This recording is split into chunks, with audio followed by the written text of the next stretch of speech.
Welcome to the Right News Network. Welcome to your World News Update. I'm Emma, bringing you today's top stories from around the globe.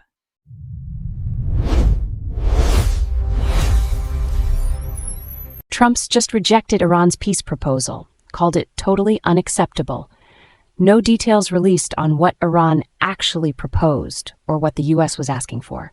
We're learning there's been military action recently in the Strait of Hormuz. Our Middle East correspondent Layla Nazari is following this for us. Layla, what are we actually looking at here? Yeah, Emma. And here's what's striking. Iran sent this response through Pakistani mediators saying they want to end the war and guarantee maritime safety in the Persian Gulf and the Strait of Hormuz. Those are reasonable-sounding goals. But Trump rejected it outright without, as far as we can tell, any serious counter-discussion. That suggests the gap between what each side is willing to accept is enormous. So what triggered the rejection? What specifically did Iran propose that made Trump say no?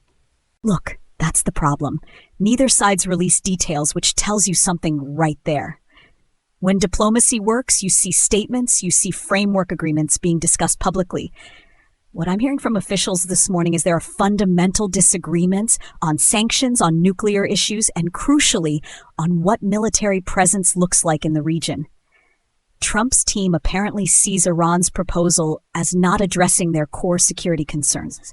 And frankly, Emma, that's a dangerous place to be when you've already got U.S. destroyers and Iranian forces in direct contact in the Strait of Hormuz. So where does this go from here? Without diplomatic movement in the next few weeks, we're looking at a deteriorating security situation. Trump's heading to China to pressure Beijing on Iranian oil purchases. That's leverage, but it's also an escalation signal. The Persian Gulf economy can't absorb much more disruption. Energy prices are already rising, shipping's already being impacted. You keep rejecting proposals without offering alternatives. Eventually someone miscalculates. Layla Nazari, thanks for the reporting.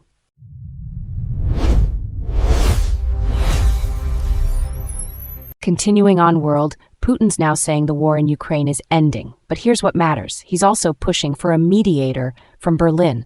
Our technology correspondent Alex Park has the latest on how Moscow's playing this diplomatic angle. Alex, why does Putin want a German go-between now? Yeah, Emma, and this isn't random. Schroeder's an 82-year-old former chancellor who stayed remarkably close to Putin even after leaving office in 2005. What Moscow's doing here is signaling they want someone at the table who understands their position. The problem is, Berlin's already shot this down. They see it as problematic, given Schroeder's energy ties to Russia, frankly. So Germany's not playing along. What does that tell us about where these talks actually go? It tells us the trust deficit is massive. You've got a ceasefire that lasted one day before both sides accused each other of violations. That kind of mistrust, you don't bridge that with a mediator Moscow prefers.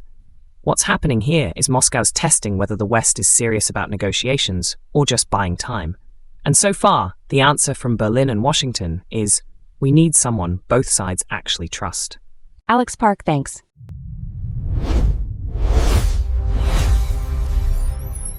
Also on the world front, Israel's pounding Lebanon again despite that ceasefire deal from 3 weeks ago. At least 39 dead in fresh strike Saturday. We're learning the death toll since March has now topped 2,800. Layla, good to have you back. What's actually happening on the ground right now? Yeah, Emma, and this is significant because the ceasefire was supposed to hold. But what's on the ground is a completely different reality. I was speaking to a senior Lebanese health official this morning who told me the strikes are intensifying, not winding down. 52 people killed in the last 24 hours alone, medics among them. Hezbollah's retaliating with drone strikes on northern Israel. And frankly, Emma, both sides are now saying the other side broke the ceasefire first. So which side actually broke it? Look, the mechanics of what triggered Saturday's strikes are contested, but here's what's clear. Neither side seems committed to maintaining this agreement anymore. Israel claims Hezbollah used the pause to rearm and reposition. Hezbollah says Israel never stopped targeting civilians. The dynamic on the ground is shifting toward open conflict, and I'll be honest, the diplomatic window is closing fast. Layla Nazari, thanks.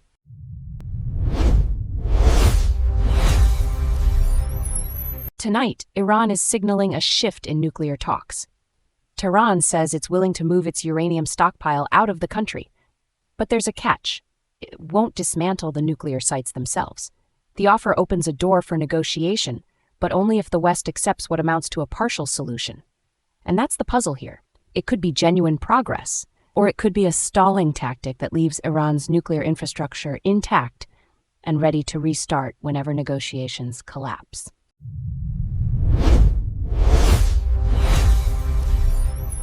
In the United States tonight, the Trump administration is eyeing a quick fix for gas prices, an 18-cent federal tax holiday. But is it enough? Our Washington correspondent Marcus Webb is looking at what this actually does for your wallet. Marcus, this sounds good in theory, but what's the real impact here? Yeah, Emma, and here's what strikes me. An 18-cent cut sounds meaningful until you look at where prices actually are. We're talking $4.50, sometimes more, at the national average, so you're shaving maybe $3 off a full tank. I was speaking to an energy analyst this morning who said the administration knows this won't be a silver bullet, but it's a political signal that they're responding to pain at the pump. So why push this if the math doesn't dramatically change what people pay? Look, optics matter in the first 100 days. But here's the real tension. The federal gas tax actually funds road infrastructure. You suspend it, you're creating a hole in the budget. The White House is banking that the symbolic gesture, showing they're acting on inflation, outweighs the longer-term complications. It's a short-term play, Emma, and they're betting voters notice the effort more than the actual cents saved. Marcus, thanks for breaking that down.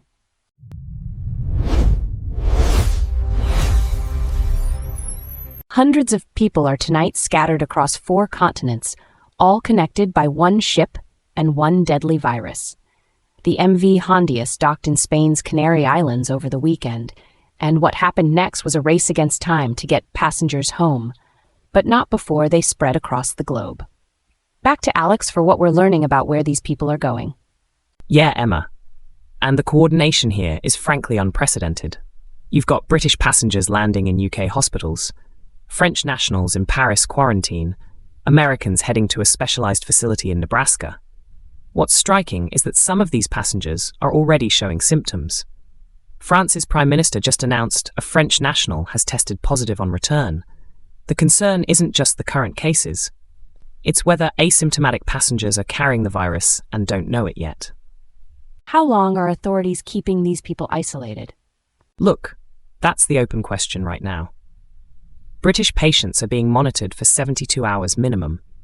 The French are saying until further notice, which tells you they're genuinely uncertain about incubation periods and transmission risk.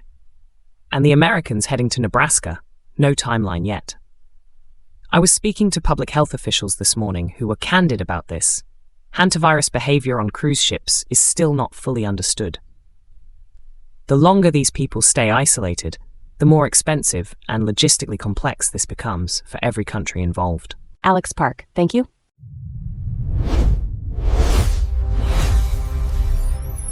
A ceasefire between Russia and Ukraine lasted barely a day. President Trump brokered the deal just 3 days ago. Now both sides are accusing each other of breaking it. Marcus rejoins me now. Marcus, what happened to this truce? Yeah, Emma, and this is really significant because the ink wasn't even dry.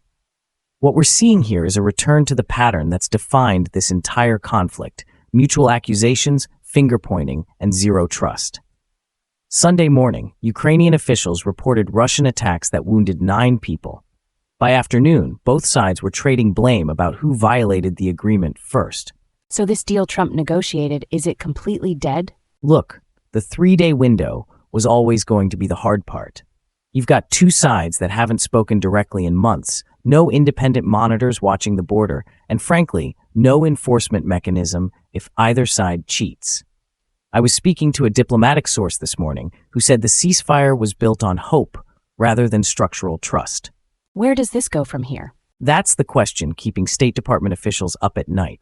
Without a reset, stronger verification, maybe international observers on the ground, we're headed back to where we started, and that means the fighting resumes at full scale. Ukraine's also conducting strikes on Russian oil infrastructure now, so the momentum is decidedly backward, Emma. Marcus Webb, thank you.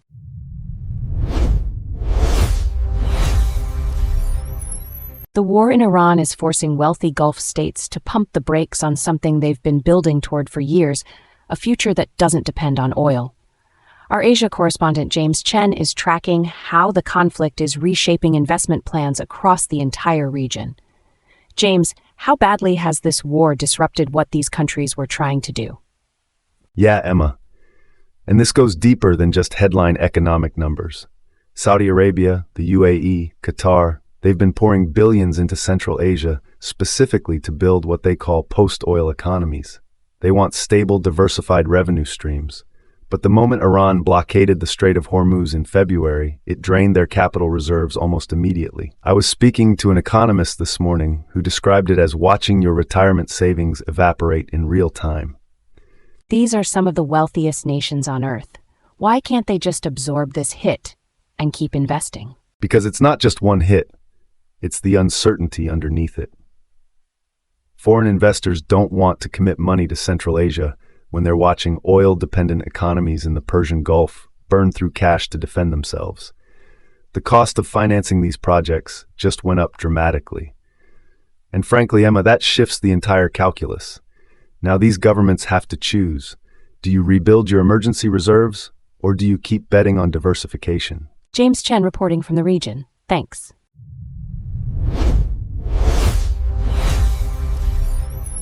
Anti-Semitic attacks are spiking in London, and thousands took to the streets this week demanding their government act.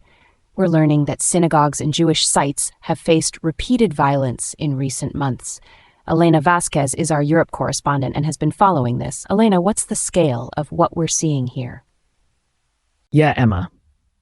And what's striking is this isn't isolated incidents. We're talking about a pattern of attacks on Jewish institutions that's escalated noticeably over recent months. I was speaking to community leaders this morning who told me they're now assessing security at every synagogue, every Jewish center across London. That's the reality on the ground right now, a real sense of vulnerability that drove these thousands into the streets. What do protesters say they actually need from the government? Look, they want three things: dedicated funding for security at Jewish institutions, stronger prosecution of hate crimes, and frankly, Emma, they want police treating these attacks with the urgency they deserve. One organizer I spoke to said this march sends a message that the Jewish community won't stay silent while they're being targeted. The government's response to this will define how Britain handles minority protection going forward. Elena Vasquez in London. Thanks.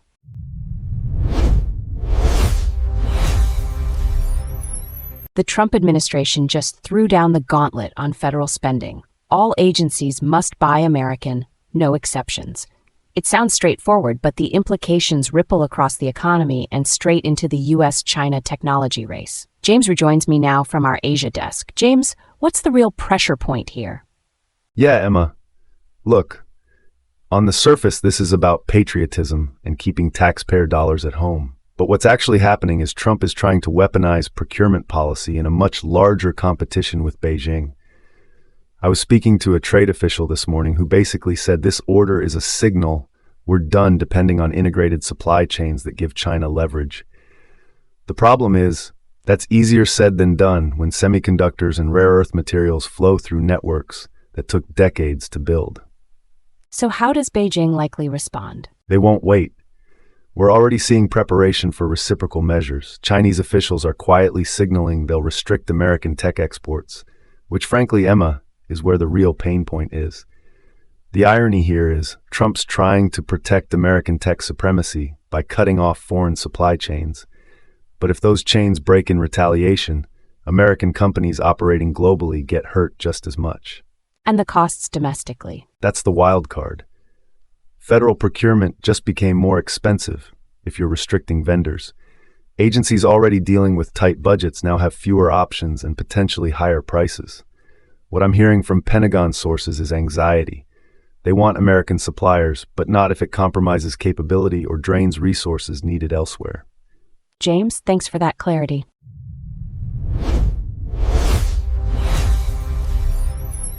Now, our in-depth analysis of the day. the story dominating the headlines, examined from every angle.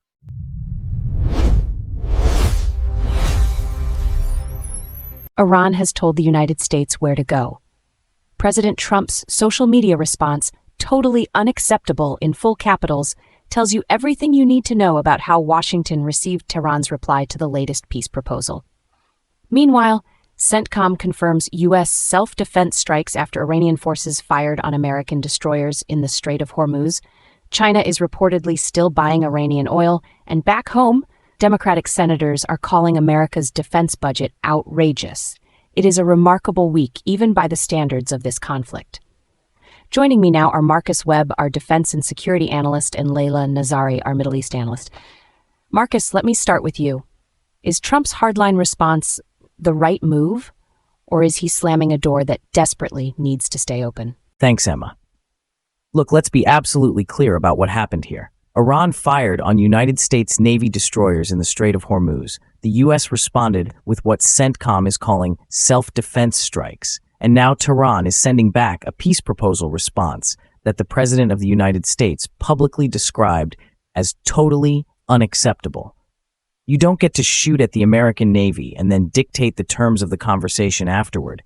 That's not diplomacy. That's extortion. Ben Shapiro has made this point repeatedly. The only framework that actually works with the Iranian regime is peace through strength, not peace through desperation. Every time Washington has signaled it needs a deal more than Tehran does, Iran pockets the concession and moves the goalposts.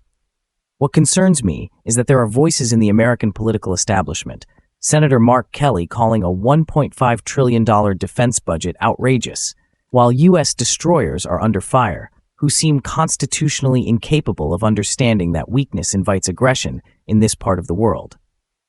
Trump's hardline response is not the problem. The willingness to negotiate from a position of strength is the only thing Iran's clerical regime actually understands. But Marcus, devil's advocate here, if Trump slams the door completely, doesn't that hand Iran the propaganda win? They get to tell the region and Beijing that America isn't serious about diplomacy? And Layla, what's your take on this? Is Trump's approach actually working, or is he painting himself into a corner? Well, look, Marcus is right that strength matters. But here's what I think he's missing. The economic dimension of this is just as important as the military one. The Strait of Hormuz carries roughly 20% of global petroleum liquids. Every day this crisis drags on. Energy prices climb, global supply chains tighten, and the free market takes a hit that ordinary people in Europe, Asia, and America feel at the pump. The Venezuelan uranium seizure. 13.5 kilograms is fine, it's a win, but Iran still holds 408 kilograms of enriched uranium and is enriching at 60% purity. That's the real number that should be dominating every headline. The diplomatic track through Pakistani mediators exists for a reason. The question isn't whether to engage, it's whether the U.S. has structured its leverage correctly. And right now, with China still buying Iranian oil, Washington hasn't fully closed the financial vice around Tehran. That's the gap in the strategy. I hear what Layla is saying, but with respect, that misses the point entirely. You can't close the financial vice if you're simultaneously sending signals that you'll take any deal to get out of a military confrontation. Iran has been playing the long game for 40 years. 40 years of enrichment, 40 years of regional destabilization, 40 years of negotiating just enough to keep sanctions relief flowing. The Obama JCPOA was the definitive proof of concept. Billions in sanctions relief, a nuclear pause they cheated on almost immediately. The free market argument Layla is making is exactly right. But here's the thing. The only way to protect free market energy flows through the Persian Gulf long term is to make Iran genuinely fear the consequences of threatening them. Pakistan as a mediator is fine, but mediators don't change the calculus. Military and economic reality changes the calculus. Here's what I want to know. Trump is heading into a meeting with Xi Jinping, and Iran is apparently on the agenda. China is still buying Iranian oil throughout this conflict. Layla, where do you see this playing out? Does the China pressure actually move the needle? The way I see this playing out, the Xi meeting is actually the most important variable in the entire equation right now. More important, honestly, than whatever Iran's mediators are passing through Islamabad. If Trump can extract even a credible signal from Beijing that Chinese oil purchases from Iran will face genuine consequences, whether that's tariff pressure, secondary sanctions, whatever the mechanism, then Tehran's financial calculus changes overnight. The risk is that Xi is extraordinarily skilled at appearing to cooperate while changing nothing substantive. China's been buying Iranian oil at discounted prices for years. That's a structural economic relationship, not a diplomatic gesture they'll abandon over one meeting. Here's what concerns me most, and I want to be direct about this. The scenario that keeps serious analysts awake at night isn't a dramatic military escalation in the Persian Gulf. It's the slow-motion scenario. Diplomatic stalemate drags on. Iran keeps enriching uranium toward weapons-grade levels. China keeps buying their oil, and America's political energy gets consumed by domestic debates about whether the defense budget is too large. National Review is already raising the right questions about whether Western intelligence on Iran's actual capabilities is credible. If we're miscalculating what Iran can and can't do with that 408-kilogram stockpile, the entire strategic picture looks very different. That's the trajectory I'm watching most carefully. Marcus Webb, Layla Nazari, thank you both. One thing is certain. The mullahs in Tehran have spent 4 decades betting that America will eventually tire of this fight. And right now, the most consequential question in global security is whether they finally picked the wrong moment to test that theory.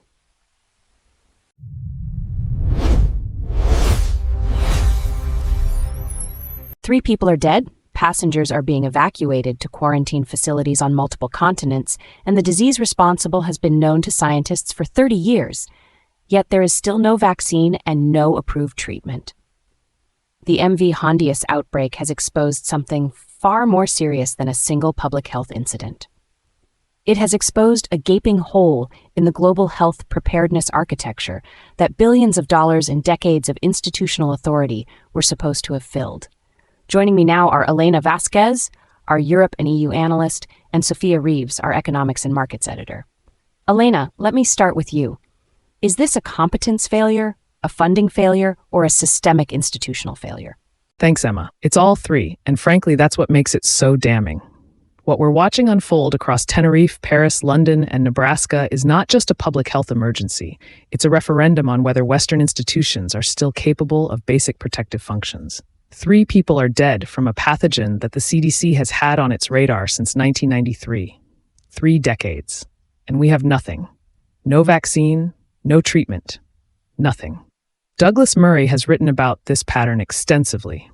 Western institutions have become extraordinarily good at producing frameworks, committees, and communiques, and extraordinarily poor at actually solving the problems those committees were created to address. The WHO has had the mandate, the money, and the authority.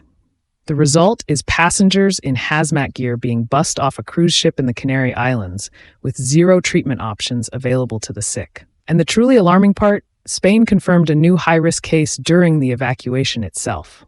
This isn't contained. The trajectory suggests we are in the early stages of a multi-country containment test, not the final stages. But Elena, isn't that a slightly unfair framing? Hantavirus doesn't typically transmit human to human. The epidemiological profile is very different from something like COVID. Are you overstating the institutional failure here? Or is this actually the crisis-level moment you're describing? And Sophia, what's your take on this? Well, look, Alina's right that the institutional failure is real, but I think she's conflating 2 separate problems, and that actually matters for the solution. The WHO's structural dysfunction is one issue. The absence of hantavirus treatments is a different issue, and that one has a very specific economic explanation. Here's the data that nobody wants to say out loud. A 2021 virological review found fewer than a dozen serious vaccine candidates had ever reached clinical evaluation for hantavirus. Why? Because the commercial market is too small. The disease is geographically dispersed. It affects populations that don't generate mass pharmaceutical revenues, and advanced market commitments, the mechanism that actually worked for COVID vaccines, have never been applied to neglected pathogens at any serious scale. The CDC itself estimates roughly 850 cases of hantavirus pulmonary syndrome in the U.S. since 1993. Pharma companies are profit-driven. That number doesn't move boardrooms. So if we want to fix this, the answer isn't more WHO bureaucracy. It's restructuring the incentives so that private capital actually flows toward neglected pathogen research. I hear what Sophia is saying, but with respect, that misses the point entirely. Yes, market incentives matter. I'm not disputing that. But we're not talking about a commercial failure in isolation. We are talking about governments that have poured billions into the WHO, into national health agencies, into pandemic preparedness frameworks, and none of that money produced a treatment for a known, documented, lethal virus. This is government overreach and government underperformance happening simultaneously. They took the authority, they took the funding, and they delivered nothing. Passengers are in intensive care in Johannesburg. An expedition guide is receiving treatment in the Netherlands. A 69-year-old man is fighting for his life, and the best the French Prime Minister can offer is quarantined until further notice. That's it. That's the entirety of the institutional response: containment and hope. Here's what I want to know, and this is the forward-looking question that I think really matters. The Americans are heading to the Nebraska Medical Center's National Quarantine Unit, which is described as state-of-the-art. The British are in hospital monitoring. The French are quarantined in Paris. Every country is doing its own thing. Is the fragmented national response the right approach here, or is that fragmentation itself the risk? Sophia, where do you see this going? The way I see this playing out, the national fragmentation is actually a feature rather than a bug in the short term, and the Nebraska facility is the proof of concept. The Americans built a dedicated national quarantine unit precisely because sovereign investment in national health infrastructure delivers results that multilateral waiting games don't. If current trends continue and the quarantine protocols hold across the UK, France, the US, and the Netherlands, we'll likely see this contained within the coming weeks. But, and this is the critical point, the moment this fades from the headlines, the political will to fund neglected pathogen research evaporates entirely. The real risk isn't what happens in the next 30 days. It's what doesn't happen in the next 30 years. Here's what concerns me most: the emergence of a new high-risk case during the Tenerife evacuation. That's not a sign of a situation being managed. That's a situation developing faster than the management can track it. Hantavirus is not typically human-to-human transmissible. That's true, and it's important. But we need to watch any indication of strain variation extremely carefully. The trajectory suggests that if even one asymptomatic passenger clears their monitoring window and then develops symptoms in the community, we are in a completely different conversation. Sovereign nations, Britain, France, the United States, need to make fast, unilateral decisions without waiting for WHO consensus. The post-Brexit vaccine rollout showed what Britain can do when it acts decisively. That model needs to be the template here, not the multilateral talking shop. Powerful analysis from both of you. Elena Vasquez, Sophia Reeves, thank you. 3 dead, no treatment, and the whole world improvising. The uncomfortable reality is that Hantavirus didn't catch science off guard. It caught the bureaucracy that was supposed to be paying attention.